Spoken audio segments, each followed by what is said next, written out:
আসসালামু আলাইকুম প্রিয় বন্ধুরা, আশা করি আপনারা সকলে ভালো আছেন।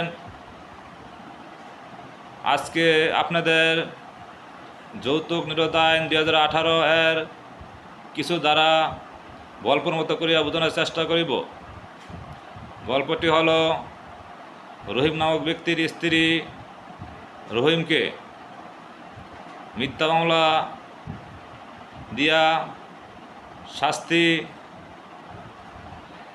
বা জেল খাটানোর উদ্দেশ্যে মিথ্যা মামলা দিতে চাইয়া থানায় একটি যৌতুকের এজাহার দায়ের করেন।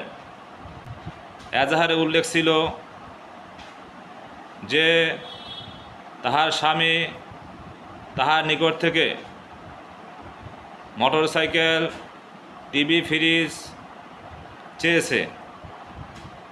সেই ক্ষেত্রে উল্লিখিত ঘটনাকে কেন্দ্র করিয়া বা উল্লিখিত ঘটনা উল্লেখ করিয়া থানায় একটি অভিযোগ দায়ের করে, কিন্তু অভিযোগ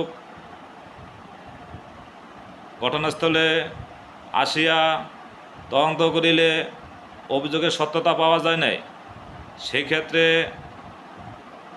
উক্ত স্ত্রী লোকটির কী অপরাধ হয়েছে তা জানতে চাওয়া হয়েছে।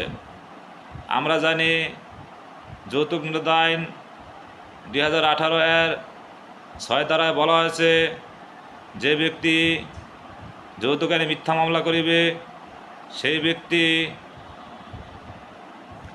অত্র আইনের 6 ধারায় শাস্তিযোগ্য হইবে।